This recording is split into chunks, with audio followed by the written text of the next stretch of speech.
کہ ہم سب کو سمجھنا چاہیے کہ اگر ہم احتیاط کر لیں تو ہم ایک بہت بڑے مسئلے سے بچ سکتے ہیں.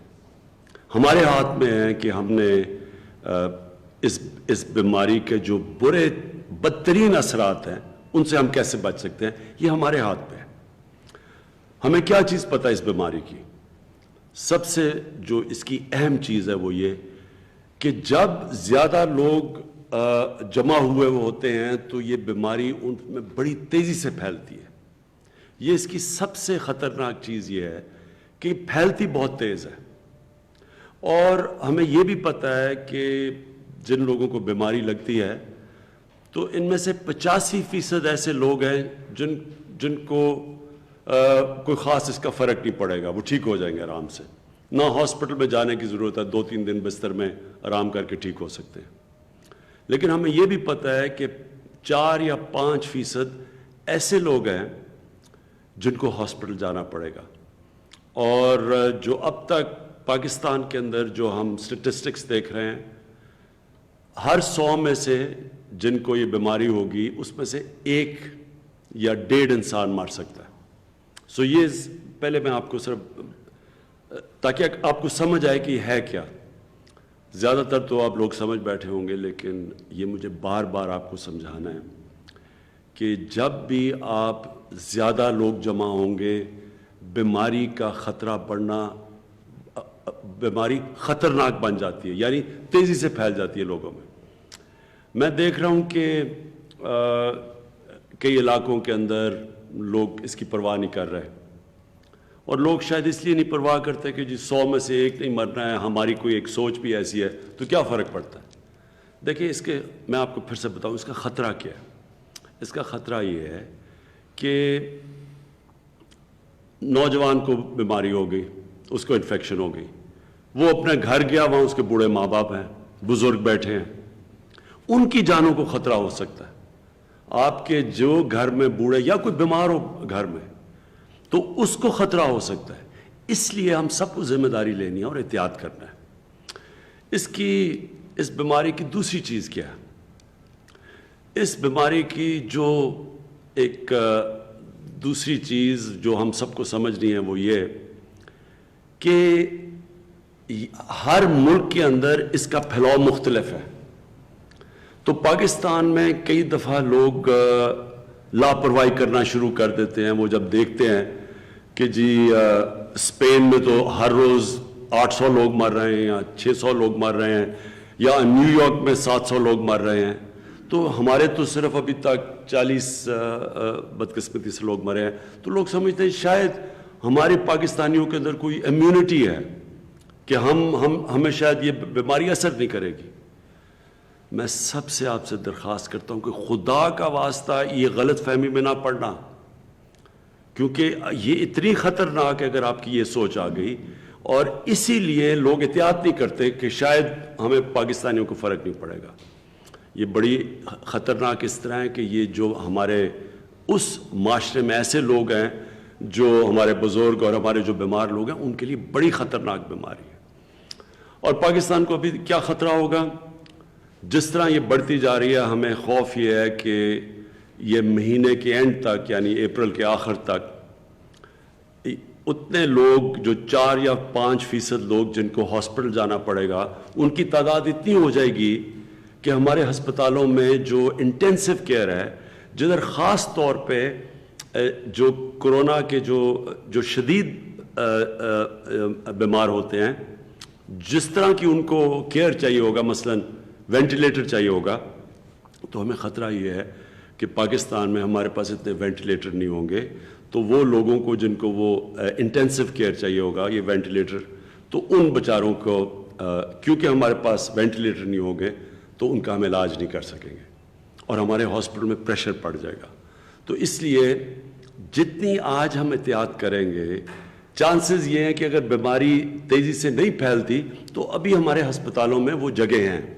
اور میں اس کے بعد ابھی آپ کو ہمارے جنرل افضل بیٹھے ہوئے ہیں NDMA کے چیئرمین، وہ آپ کو یہ بھی بتا دیں گے کہ کس طرح کی ہمارے پاس اکوپمنٹ ہے جو ہمارے ڈاکٹرز اور نرسز اور ہیلتھ ورکرز کو انٹینسو کیئر میں کام کرنے کے لیے اور جو ایمرجنسیز میں کام کرنے کے لیے جس طرح کی کپڑے چاہیے, جو پروٹیکٹیو گیئر چاہیے, تو اس کی کیا سچویشن ہے وہ ابھی بعد میں آپ کو جنرل افضل بتا دیں گے. اب دوسری چیز ہے, ہم نے جو جب 3 ہفتے پہلے ہم نے جو لاک ڈاؤن کا فیصلہ کیا تھا, ہم نے لاک ڈاؤن کا مطلب یہ کہ ہم نے اپنے اسکول, کالجز, یونیورسٹی جدھر بھی لوگ جمع ہو سکتے ہیں ہم نے اس کو بین کر دیا تھا. اور پھر ہم نے کئی فیکٹریز بھی بند کر دیں, دکانیں بھی بند کر دیں. تو یہ جو لاک ڈاؤن ہے یہ سمجھنے کی بات ہے کہ یہ جو لاک ڈاؤن یورپ میں ہوتا ہے, امریکہ میں, یا آپ کے سامنے لاک ڈاؤن چائنا میں ہوتا ہے, اس میں اور پاکستان میں کیا فرق ہے, یہ بھی آپ کو سمجھنے کی چیز ہے. پاکستان کا مسئلہ یہ ہے کہ ہمارے پاس ایک آبادی کا بہت ایک بڑا حصہ, یعنی آج پاکستان میں کم از کم 5 کروڑ ایسے لوگ ہیں جو غربت کی لکیر سے نیچے ہیں. تو جب ہم سوچتے ہیں لاک ڈاؤن کا تو ہمیں اس طرح نہیں سوچنا چاہیے جو یورپ میں ہوا یا چائنا میں ہوا. ہمیں یہ سوچنا چاہیے, اور جو میں پہلے دن سے کہہ رہا ہوں, کہ جب ہم لاک ڈاؤن کریں گے تو یہ وہ جو سب سے غریب ترین طبقہ ہے اس کے اوپر لاک ڈاؤن کیسے کریں گے اور اس کے اثرات کیا ہوں گے.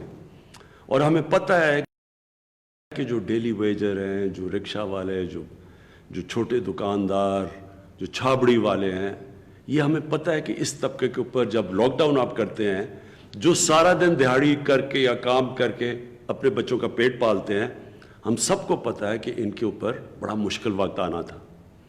اس لیے ہم نے کوشش کی کہ کسی طرح بیلنس کر لیں کہ ایک طرح لاک ڈاؤن بھی ہو جائے تاکہ بیماری نہ پھیلے, لیکن دوسری طرف ہمارا یہ جو اتنا کمزور طبقہ ہے اس کے اوپر مشکلات نہ پڑ جائے. اس لیے رسپانس بھی فرق تھا. ہمارے کئی صوبوں کا مختلف رسپانس تھا. ہمارا اسلام آباد میں فیڈرل گورنمنٹ کا تھوڑا مختلف تھا, پنجاب کا تھوڑا مختلف, اور پختونخوا کا. لیکن آج اگر امریکہ میں دیکھیں تو امریکہ جیسے ملک میں بھی مختلف سٹیٹس کا مختلف رویہ ہے اس کے اوپر. کوئیوں نے پورا لاک ڈاؤن کر دیا ہے, کئیوں نے کم کیا ہوا ہے. یورپ کے اندر بھی سویڈن کا مختلف لاک ڈاؤن ہے, اور جرمنی کا, باقی اسپین اور اٹلی مختلف. انگلینڈ نے پہلے کچھ کیا تھا, بعد میں انہوں نے چینج کر دیا. تو یہ کیونکہ ابھی بیماری ہوئی نہیں تو سب کا ایک مختلف رسپانس ہے. اب ہمارا جو لاک ڈاؤن ہے, ہم نے اب تک کیا کیا, ہم نے یہ فیصلہ کیا کہ جو ہمارا ایگریکلچر سیکٹر ہے اس کے اندر مکمل طور پہ ہم نے ان کو کام کرنے دینا ہے, کیونکہ ہم نے یہ بھی دھیان رکھنا ہے کہ یہاں ہمارے 22 کروڑ لوگ ہیں, ان کو ہم نے کھانا پینا بھی دینا ہے. اور خاص طور پہ آج کل جب گندم کی کٹائی شروع ہو چکی ہے تو ہم نے مکمل طور پہ اپنے ایگریکلچر سیکٹر کو, دیہات کے اندر ہم نے انہوں نے کہا کہ کوئی لاک ڈاؤن نہیں ہے. ہم نے جو لاک ڈاؤن اصل میں کیا ہے وہ شہروں میں کیا ہے. اب شہروں کے اندر بھی ہمیں سب کو خبریں آنی شروع ہو گئی ہیں, اور وہ ہونا ہی تھا کہ لوگوں کے حالات برے ہیں, مزدوروں کے, ڈیلی ویجرز کے اس وقت برے حالات ہیں. تو اس کی وجہ سے ہم نے کنسٹرکشن سیکٹر کو فیصلہ کیا کہ 14 تاریخ سے ہم کنسٹرکشن سیکٹر کو کام کرنے دیں گے تاکہ لوگوں کو مزدوریاں ملیں, کام بھی ہو سڑکوں پہ, تاکہ لوگوں کو نوکریاں ملیں. لیکن ساتھ ساتھ ہمیں یہ بھی خدشہ ہے کہ ایک طرف کرونا ہے اور وہ پھیلتی ہے, اور ہمیں پتہ ہے کہ مثلا اگر ایک فیکٹری میں لوگ جڑ کے بیٹھے ہوئے تو وہاں پھیلنے کی زیادہ چانس ہے. تو انشاءاللہ 14 تاریخ کو ہم باقاعدہ ہماری پوری جو ہمارا جو سینٹر ہے کمانڈ کا, اور جو آپریشنز کا سینٹر ہے اس وقت بنا ہوا ہے, جو سارے صوبوں سے ہر روز کوآرڈینیٹ کرتا ہے, جس کی اسد عمر جس کو ہیڈ کرتے ہیں. اب وہ مسلسل بیٹھ کے یہ ساری چیزیں دیکھ رہے ہیں کہ کرونا, پہلے تو ڈاکٹرز بتاتے ہیں کہ کرونا کے حالات کیا ہیں, کہ کس طرح پھیل رہا ہے, اس کی سارے صوبوں سے انفارمیشن لیتے ہیں. اس کے بعد پھر انڈسٹریز کے اور کامرس کے منسٹر وہ بتاتے ہیں کہ اس وقت انڈسٹری کا کیا حال ہے, کون سے ہر شعبے کے اندر مشکل ہے. ریسٹورانٹس بند کیے ہوئے ہیں, وہاں لوگ جو بیچارے کام کرتے تھے وہ بے روزگار ہیں. تو وہ اس کا اسیس کرتے ہیں, اور پھر باقاعدہ ہم سوچتے ہیں کہ ہم نے اب ان کو آگے ریلیف کیسے دینا ہے. اس وقت ہمارا جو سب سے بڑا چیلنج یہ ہے کہ ہماری جو بہت بڑی غریب ترین طبقے ہیں ان کو ہم ریلیف کیسے دیں. تو آج میری جو ٹاک کا اصل مقصد وہ یہ ہے کہ آج ہم نے جو پوری اپنی تیاری کر چکے ہیں. کل سے ہمارا جو احساس پروگرام ہے، اس احساس پروگرام کے تحت، اور یہاں ڈاکٹر ثانیہ بیٹھی ہوئی ہیں اور انہوں نے بڑی محنت سے یہ پچھلے 8-9 مہینے سے پورا ڈیٹا بیس بنایا ہوا ہے. ڈیٹا بیس کا مطلب کہ کون سے لوگ ہیں جو بالکل سب سے زیادہ مستحق ہیں، جو بالکل غریب ہیں، ان کا بھی ڈیٹا بنا ہوا ہے. اور پھر ہم نے باقاعدہ جو اب ایس ایم ایس کیمپین شروع کی تھی، جس میں تقریباً اب تک کتنے 3.5 کروڑ لوگوں نے ایس ایم ایس میں اپلائی کیا ہے، جو سب سے مشکل حالات میں ہے. یہ سارا جو ڈیٹا ہے، میں آپ کو یہ بتانا چاہتا ہوں کہ اس میں کسی قسم کی پولیٹیکل انٹرفیئرنس نہیں ہے، کوئی سیاسی مداخلت، کوئی یہ نہیں کہہ سکتا کہ اپنے لوگوں کو بیچ میں گھساؤ. یہ صرف اور صرف ایک کمپیوٹر کے اوپر جو جن لوگوں کے ہمیں پتہ ہے کہ ان کے حالات کیا ہیں، وہ ہمارے پاس ایک پرانا پہلے بیسٹ کا ڈیٹا تھا، پھر اس کے اوپر باقاعدہ چیزیں ایڈ کی، اس کو صاف کیا. اب ایس ایم ایس کیمپین سے لوگوں کے نام آ رہے ہیں، ان کی ویریفیکیشن ہوگی، باقاعدہ مختلف نادرا کے اندر ان کا فیڈ کیا جائے گا، دیکھا جائے گا کہ کون لوگ کوالیفائی کرتے ہیں. خاندان سے ایک انسان کوالیفائی، یعنی ایک خاندان کے لیے یہ پیسے ہوں گے، اور یہ کتنے ہوں گے؟ 12,000 روپے ان کو دیے جائیں گے. کل سے یہ ہمارا پروگرام شروع ہو رہا ہے. اس پروگرام میں کل سے ہم نے 17,000 جگہ ہیں، پوائنٹس ہیں جدھر سے پیسہ ڈسٹریبیوٹ کیا جائے گا سارے پاکستان میں. اور میں یہ پھر سے ریپیٹ کرتا ہوں کہ اس کے اندر کسی قسم کی کوئی مداخلت نہیں کر سکتا. یہ سارا آٹومیٹڈ ہے، کمپیوٹرائزڈ ہے، یہ ڈیٹا سارا لیا ہوا ہے نادرا سے. تو اس میں یہ ایک میرٹ بیس سسٹم کے تحت 17,000 جگہ سے کل 12,000 روپے دیے جائیں گے. اس میں جن لوگوں کو کتنے لوگوں کو دیا جائے گا؟ 1 کروڑ 20 لاکھ خاندانوں کو یہ پیسہ دیا جائے گا. اور یہ کل سے شروع ہوگا اور انشاءاللہ اگلے 2-2.5 ہفتے تک سب کو کور کر دے گا. اس میں تھوڑا ہم صوبوں کے ساتھ پوری طرح اس میں کوآرڈینیٹ کر رہے ہیں. اس میں آج یہ کہنا چاہتا ہوں کہ ضرور کوئی مشکلات آئیں گی، کیونکہ کبھی بھی پاکستان کی تاریخ میں اتنا بڑا پروگرام نہیں ہوا. اس کے اندر جو بھی مشکلات آئیں گی، ہماری ٹیمیں بیٹھی ہوئی ہیں، ہم دیکھ رہے ہوں گے اس کو. جہاں بھی ہمیں اس کو امپروو کرنا پڑے، چینج کرنا پڑے، وہ ہم کریں گے. اور اس میں جو سب سے بڑی بات یہ ہے کہ جو ہماری ٹیمز بنیں گی، یہ جو ٹائیگر ٹیمز ہیں، یہ جو ہم والنٹیئر فورس بنا رہے ہیں، ان کا اب ہم ذمہ داری لگائیں گے کہ یہ اپنے ڈسٹرکٹس میں، اپنے نیچے جا کے گاؤں لیول، محلوں میں یہ دیکھیں کہ اور کون لوگ ہیں جن کو ہم مس کر بیٹھے ہیں، جو ایس ایم ایس نہ کر سکے، جو غریب ترین لوگ ہیں. ان کا بھی پھر وہ ڈیٹ اسی کے اندر، اسی سارے سسٹم کے اندر ان کا نام آئے گا. 8171 کے اندر ان کا نام آئے گا. اس کی پھر ویریفیکیشن ہوگی، اور پھر جب دیکھیں گے جو مستحق لوگ ہیں ان کو ہم ایڈ کرتے رہیں گے اس لسٹ کے اوپر. ہم 144 ارب روپیہ اگلے 2.5 ہفتے تک ڈسٹریبیوٹ کر دیں گے نیچے تک. اور اگر اس کے بعد پھر بھی لوگ بچے تو میں اس کے لیے اپنے فنڈ دیا ہوا ہے جو پبلسائز کیا ہوا ہے، اس فنڈ میں پیسے آتے رہیں گے، اور وہ انشاءاللہ پیسے بھی میں اکٹھے کرتے رہوں گا.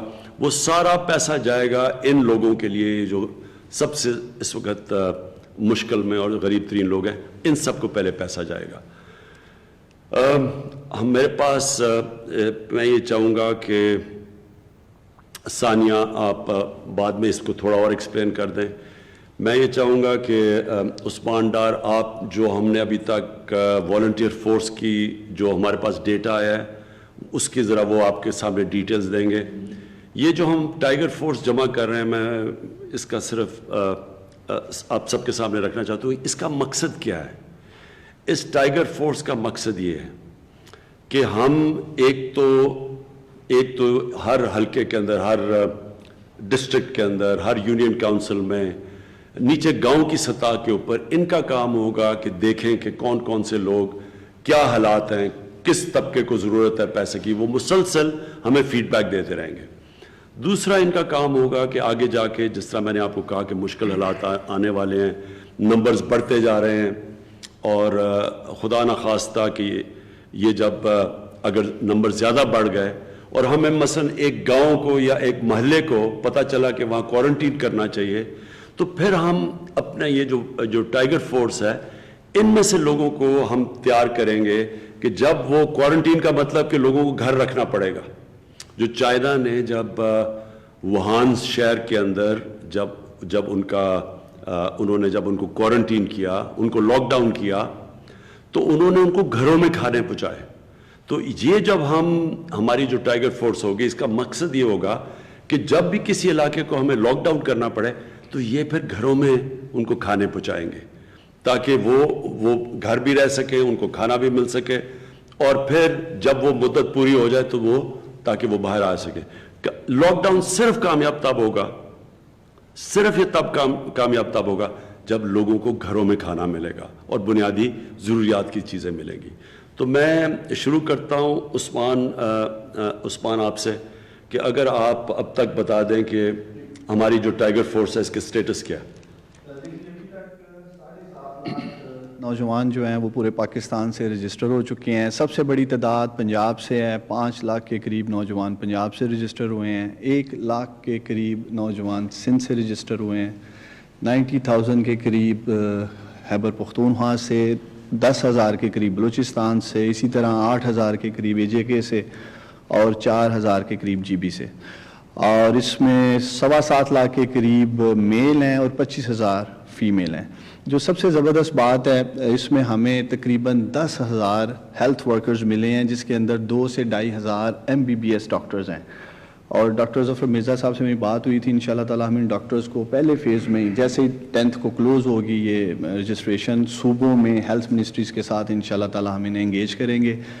اور اس کے 3 ٹیئرز بنائے گئے ہیں آپریشنل, ایک ڈسٹرکٹ پہ جس میں الیکٹڈ MNA ہوں گے اس کمیٹی میں, ایک تحصیل کی سطح پہ ہے اس میں الیکٹڈ MP ہوں گے, اور ایک یونین کونسل کی سطح میں جس میں یونین کونسل کا سیکرٹری اسے کنوینئر کرے گا. ایک پولیٹیکل ڈبیٹ جو کنٹروورشل کی جا رہی ہے ٹائیگر فورس کو لے کے, وہ میں کلیئرٹی کرنا چاہتا ہوں کہ ہم نے ہر سطح پہ الیکٹڈ ممبرز کو رکھا ہے. اس کا مطلب ہے کہ تمام پولیٹیکل پارٹیز کے MNAs MPAs اپنے اپنے ڈسٹرکٹس میں اس کا حصہ ہوں گے.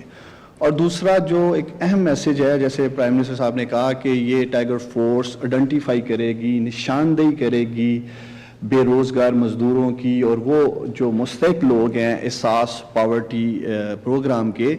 میں یہ کلیئرٹی کرنا چاہتا ہوں کہ بہت ساری سیاسی جماعتیں جو ہیں اس کو کنٹروورشل کر رہی ہیں جی کہ یہ شاید PTI والے جو ہیں اس میں اپنے لوگ ایڈ کر لیں گے. کوئی بھی اس میں اپنا بندہ ایڈ نہیں کر سکتا. ایون ڈاکٹر ثانیہ نشتر صاحبہ بھی چاہیں تو وہ بھی کسی کو اس سسٹم میں ایڈ نہیں کر سکتے, کیونکہ اس کے اندر ایک پاورٹی کا ایلیجیبلٹی کا سکور کارڈ رکھا گیا ہے, اور وہ سکور کارڈ جو میٹ کرے گا وہی اس کا حقدار ہوگا. اور یہ جو ایک ڈبیٹ جو کہ پبلک کو کنفیوز کرنے کے لیے جی کہ شاید وزیر اعظم عمران خان صاحب کی ٹائیگر فورس جو ہے اس میں سارے فنڈز کی خود بر کری, کوئی ایسا نہیں ہوگا. اور انشاءاللہ تعالیٰ آپ مطمئن رہیں, جیسے وزیر اعظم صاحب نے کہا ہے کہ میرٹ پہ ہوگا اور سارا ٹرانسپیرنٹ ہوگا. میں عثمان وضاحت اس کی کر دوں. دیکھیں پہلے تو جو فنڈ ہے یہ جو ہم ڈسٹریبیوٹ کر رہے ہیں اس کے اندر مکمل طور پہ میرٹ ہے.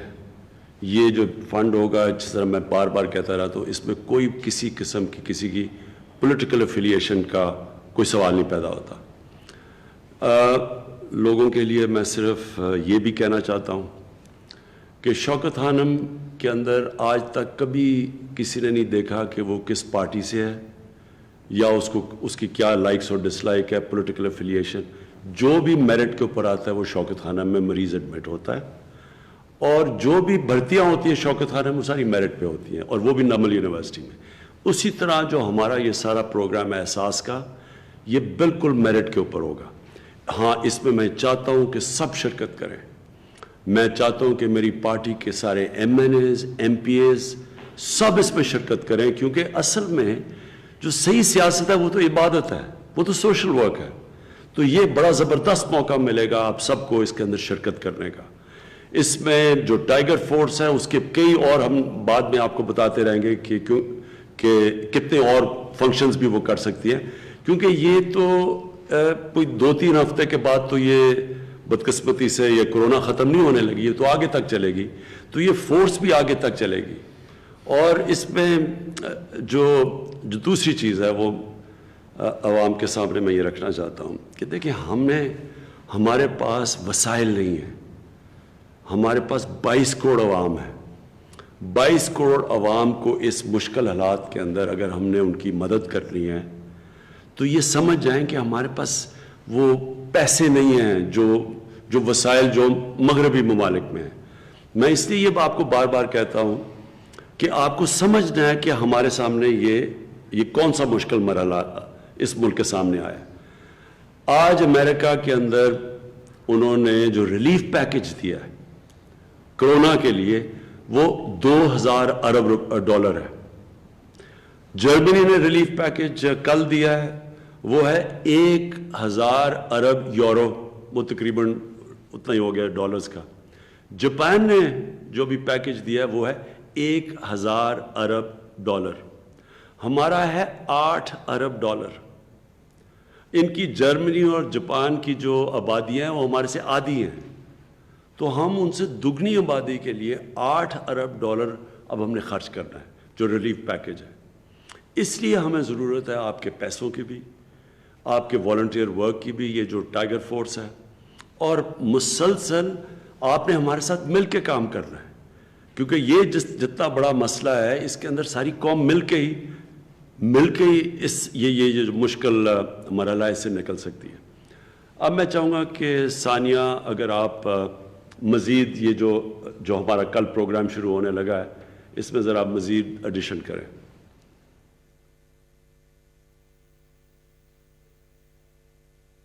یہ پاکستان ہسٹری کا سب سے بڑا سماجی تحفظ کا پروگرام ہے جو کل لانچ ہونے جا رہا ہے. 12,000 روپے 1 کروڑ 20 لاکھ خاندانوں کو ملیں گے. 144 بلین کا یہ پروگرام ہے اور یہ جن اصولوں پہ مبنی ہے اس میں سے 2-4 میں جلدی سے بتانا چاہتی ہوں. سب سے پہلے تو یہ کہ وزیر اعظم کی واضح ہدایت تھی کہ یہ اصولوں پہ مبنی پروگرام ہونا چاہیے، فلی آٹومیٹڈ پروگرام ہونا چاہیے جس میں کوئی انسانی مداخلت، سیاسی مداخلت کا کوئی راستہ کھلا نہ ہو، نمبر 1.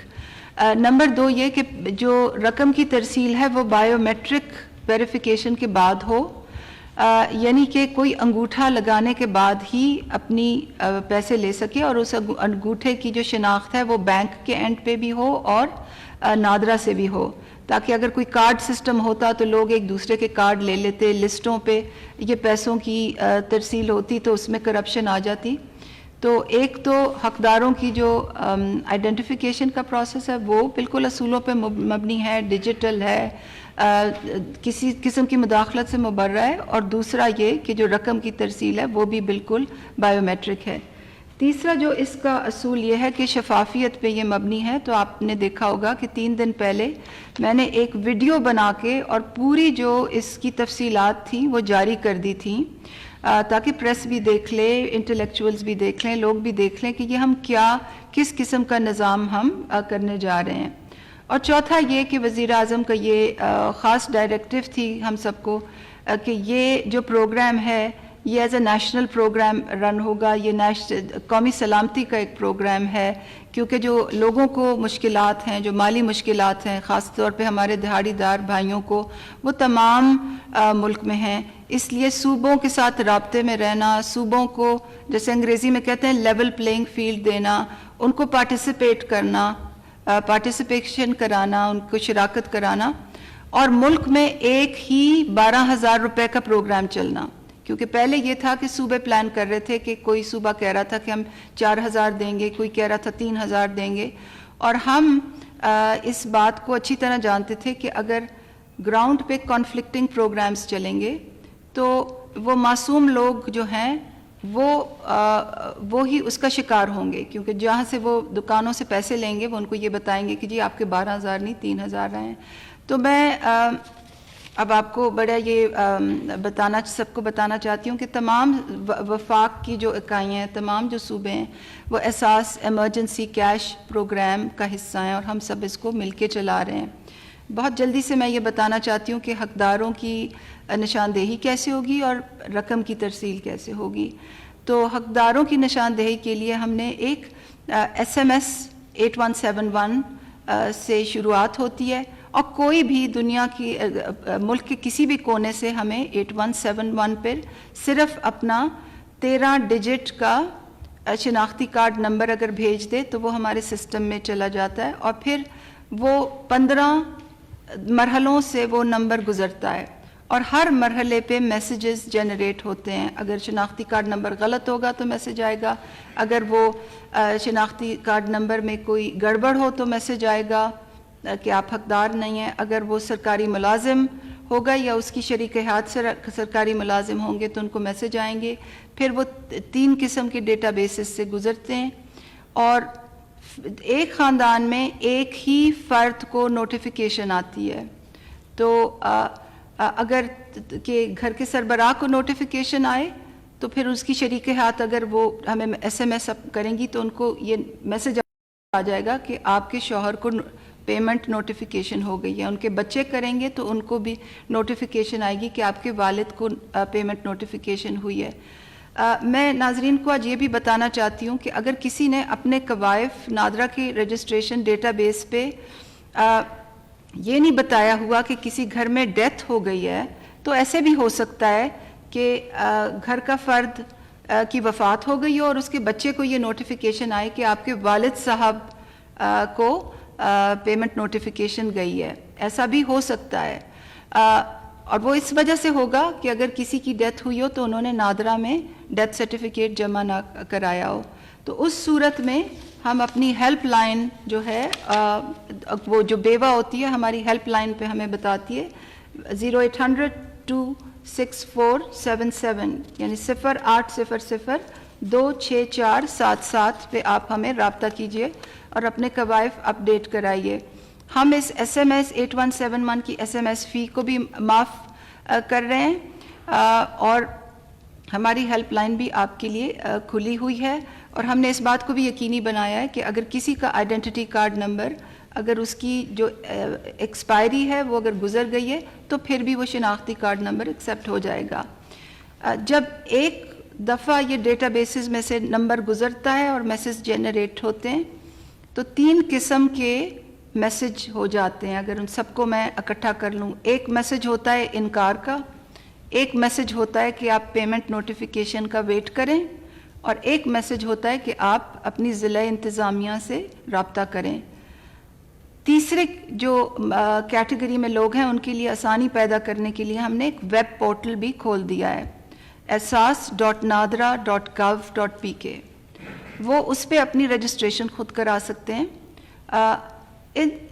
اس مرحلے کے بعد ہم نے ایک اور بھی چیز کی ہوئی ہے کہ جو تمام ڈسٹرکٹ ایڈمنسٹریشنز ہیں، ضلعی انتظامیہ ہیں، ان کے لیے ایک ویب پورٹل ہے کہ اس ویب پورٹل پہ اپنی لسٹیں وہ اپلوڈ کرتے ہیں، اور پھر یہ تمام لسٹیں جو ہیں ان کو ہم لے کے اور آخری مرحلے سے گزارتے ہیں جو ڈیٹا انالیٹکس ویلتھ پروفائلنگ ہوتی ہے، جو نادرا کے پاس ہماری پورے پاکستان کا جو بھی ہمارے پاس اگر گاڑی ہے، اگر ہم ٹریول کرتے ہیں، اگر ہماری ملازمت کہ کیا سٹیٹس ہے، ہم PTCL کا بل کتنا دیتے ہیں، ہم ٹیکس پیئر ہیں یا نہیں، ہم موبائل بل کس طرح کتنا دیتے ہیں، ہم ایوریجز لیتے ہیں 6 مہینے کا، تو وہ ایک کابینہ سے منظور شدہ ایک کرائیٹیریا ہے جو آخری مرحلے پہ ہم سب پہ اپلائی کریں گے، اور اس دن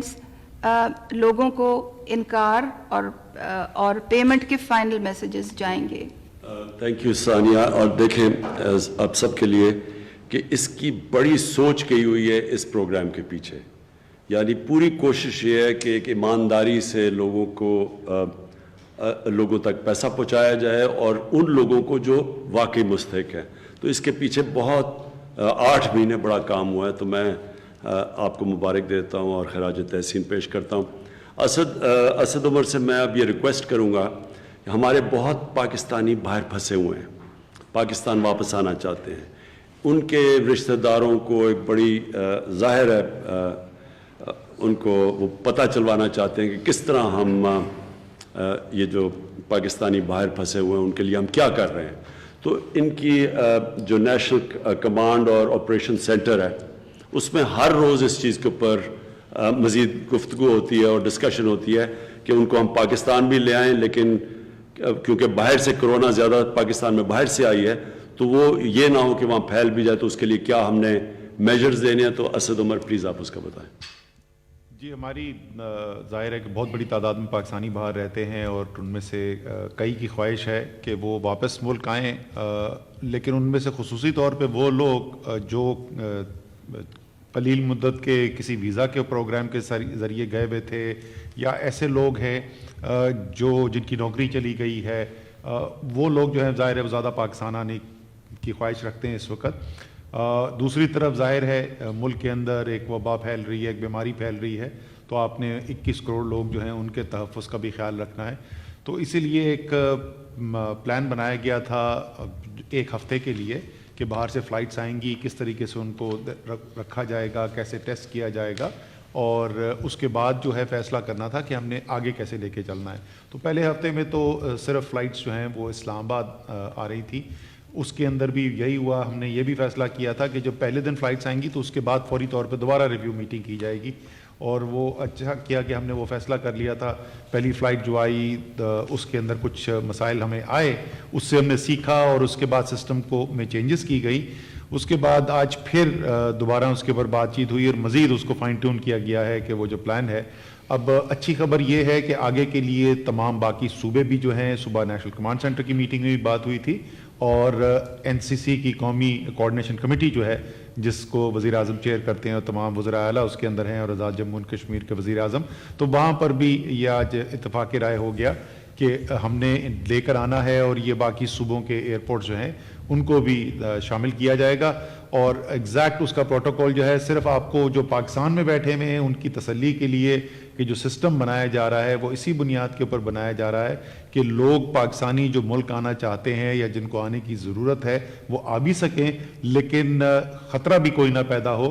تو وہ باقاعدہ ان کے آنے کے لیے, اس کے بعد ان کی ٹیسٹنگ, ان کو کوارنٹین کے اندر رکھنا, وہ تمام انتظامات کر لیے گئے ہیں. اور انشاءاللہ تعالیٰ آپ اگلے ہفتے کے اندر دیکھیں گے کہ یہ دوسرے ایئرپورٹ, صرف اسلام آباد ہی, دوسرے ایئرپورٹ سے بھی ہوگا, اور بہت سارے پاکستانی اور ان کے جو یہاں پہ رشتہ دار ہیں جو ان کا انتظار کر رہے ہیں ان کے لیے انشاءاللہ اچھی خبر ہوگی.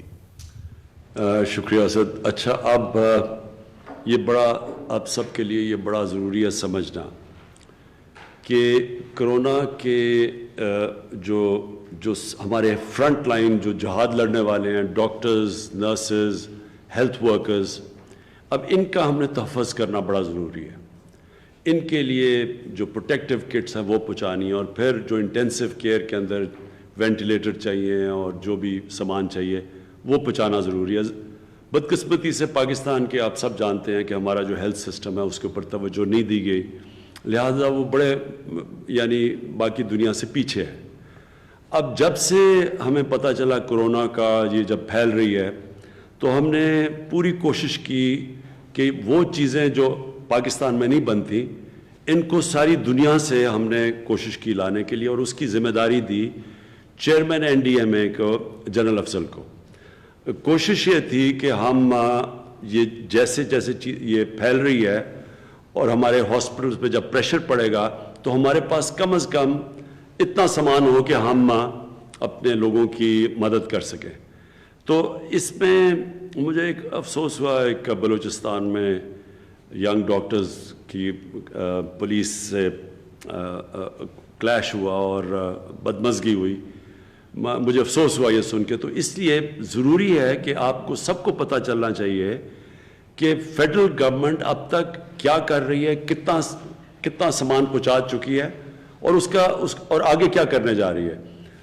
تو جنرل افضل پلیز ذرا ایکسپلین کریں لوگوں کو کہ کیا سچویشن ہے. سر 13 مارچ کے بعد ہماری 7 اکائیاں جس میں ہم کیپٹل کو بھی شامل کر رہے ہیں وہاں سے صرف 3 اکائیوں کی طرف سے ریٹرن میں ہمیں ڈیمانڈ کی گئی، اور باقی ڈیمانڈ جو ہے وقتاً فوقتاً آتی رہی آن ٹیلی فون، اس کو بھی ہم انٹرٹین کرتے رہے، اور جہاں ڈیمانڈ نہیں تھی وہاں ہم نے ان کی ڈیمانڈ کو خود اس طرح کیا کہ وہاں کے ڈاکٹرز، وہاں کی نرسوں، وہاں کے پیرامیڈکس جو تھے ان کا ایک سرٹن پرسنٹیج جو کہ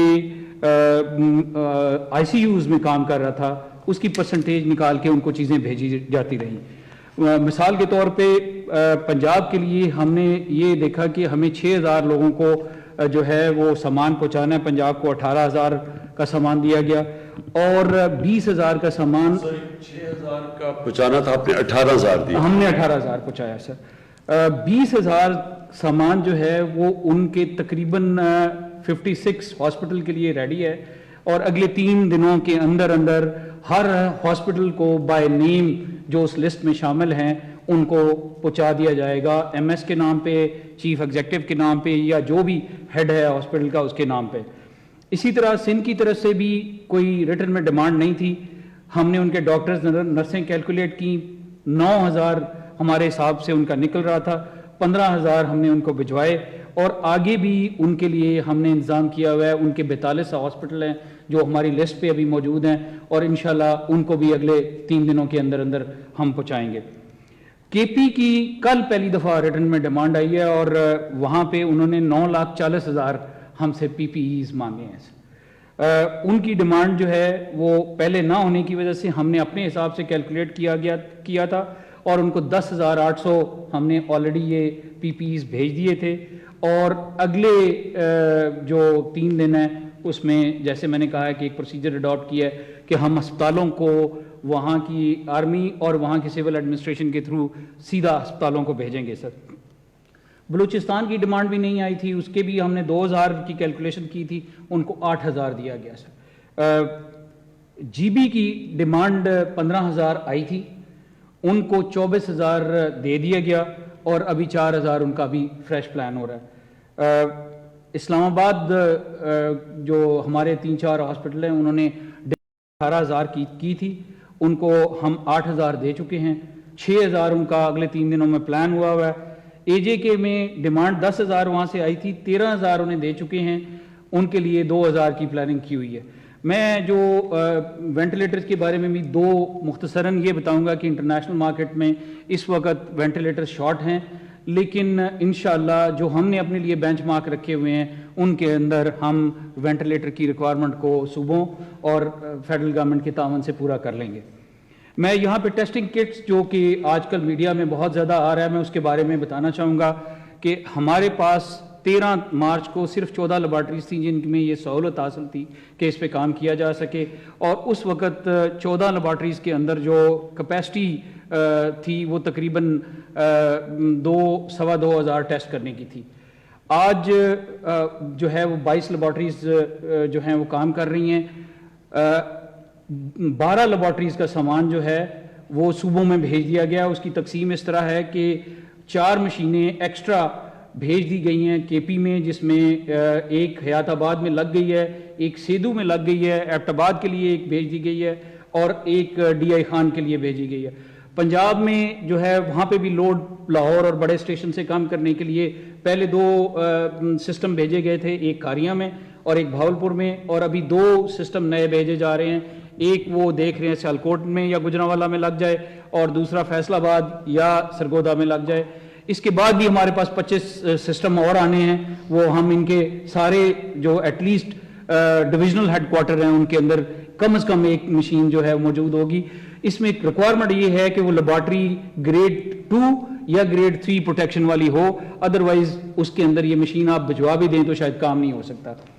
میں یہاں پہ یہ بھی بتا دینا چاہتا ہوں سر کہ سندھ کے اندر ہم ابھی تک 4 فالتو مشینیں بھیج چکے ہیں، لیکن وہاں پہ گورنمنٹ نے فیصلہ یہ کیا ہوا ہے کہ کراچی اور سکھر میں انہوں نے لگائی ہوئی ہیں، ہم انہیں اگر انہیں اور ضرورت ہوگی تو اگلا بیچ جو آئے گا اس کے اندر ہم کر دیں گے سر۔ ٹیسٹنگ کٹ سر 1 لاکھ آج رات کو آ رہی ہیں، وہ کمپنی ہے جس کے اوپر سب کا کنسنسس ہے۔ ہم نے پہلے ہی فیصلہ کیا ہوا ہے کہ یہ جو ٹیسٹنگ کٹس آ رہی ہیں ان کو پہلے تھوڑا چیک کر لیا جائے، کیونکہ بعد میں کنٹروورسیز ہوتی ہیں، اور جو ہی چیکنگ کل کا دن میں ہو جائے گی انشاءاللہ تو 35,000 ہم سندھ کو دے رہے ہیں, 15,000 بلوچستان کو دے رہے ہیں, اور 50,000 جو ہے وہ 25,000 کے پی اور اس میں بانٹیں گے. اور پرسوں رات کو انشاءاللہ 2,35,000 کٹ اور ہمارے پاس آ رہی ہیں. میں یہاں پہ یہ بھی بتانا چاہوں گا کہ جو اس کے ساتھ لاجسٹیکل ایشوز ہیں, جس میں وی ٹی ایمز ہیں, سویبز ہیں اور باقی بھی ہیں, وہ اگر صوبوں کو پرابلم ہو رہی ہے تو وہ ایک چھوٹا سا گروپ اپنی مین پاور کا نیشنل انسٹیٹیوٹ آف ہیلتھ میں بھیجیں. یہ ساری چیزیں جو ہیں یہ لوکلی بھی بنائی جا سکتی ہیں اور ارینج کی جا سکتی ہیں اور امپرووائز کی جا سکتی ہیں, تو ان کی ٹریننگ کا بندوبست جو ہے ہم کر رہے ہیں. ایک پرابلم جو مجھے نظر آ رہا تھا کہ وہاں پہ جو ٹیکنیکل مین پاور ہے مائکرو بیالوجی کی اور مالیکولر بیالوجی کی ٹیکنیشینز ہیں وہ کم تھے. ہم لوگوں نے ایک اشتہار دیا تھا, 528 اپلیکیشنز جو ہمارے پاس پہنچ چکی ہیں, وہ ہم NIH کے ساتھ شیئر کر رہے ہیں اور وہاں سے انشاءاللہ جو بھی وہ رکھنا چاہیں گے وہ NDA میں ان کو 6 مہینے کے کانٹریکٹ پہ رکھے گا.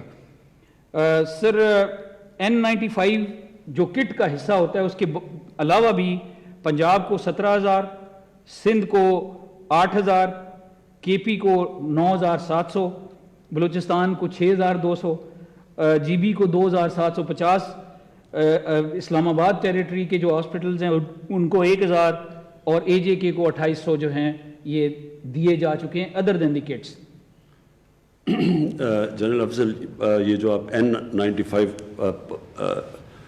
لوگوں کے لیے دیکھنے والوں کے لیے, یہ وہ ہیں جو پروٹیکٹیو کیئر ہے, جو کہ انٹینسیو کیئر میں اور جو ایمرجنسی کے اندر ہیلتھ ورکرز, ڈاکٹرز, نرسز اور جو کام کرنے والے ان کے لیے. سر اس وقت مارکیٹ میں 5 قسم کے ماسک جو ہیں چل رہے ہیں. ایک نارمل جنرل ماسک ہے, وہ پہن لیں یا نہ پہنیں, وہ عام آدمی کے لیے ٹھیک ہے کہ وہ پہن لے. دوسرے ہیں سرجیکل ماسک, وہ ہم ریکمینڈ کرتے ہیں کہ تمام وہ لوگ جو کہ ہاسپٹل میں کام کر رہے ہوں وہ پہنیں اور اس کے مطابق ان کو کیٹر کیا گیا ہے. پھر تیسرے KN95 ہیں.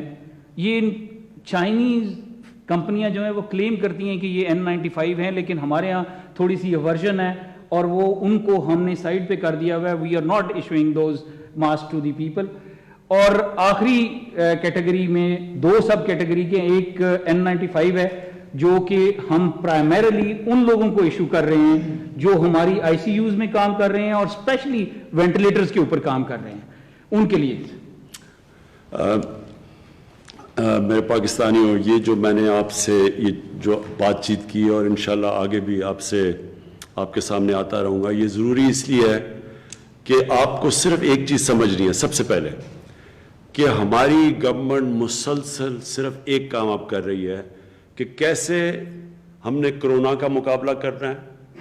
جس طرح ابھی جنرل افضل نے آپ کو بتایا کہ ساری دنیا سے چیزیں منگوا رہے ہیں ہیلتھ سٹاف کے لیے, کہ ان کی پروٹیکشن کے لیے کس طرح اپنے ڈاکٹرز کو, نرسز کو پروٹیکٹ کرنا ہے اس بیماری سے, تاکہ انہوں نے فرنٹ لائن پہ جا کے سب سے مشکل کام کرنا ہے.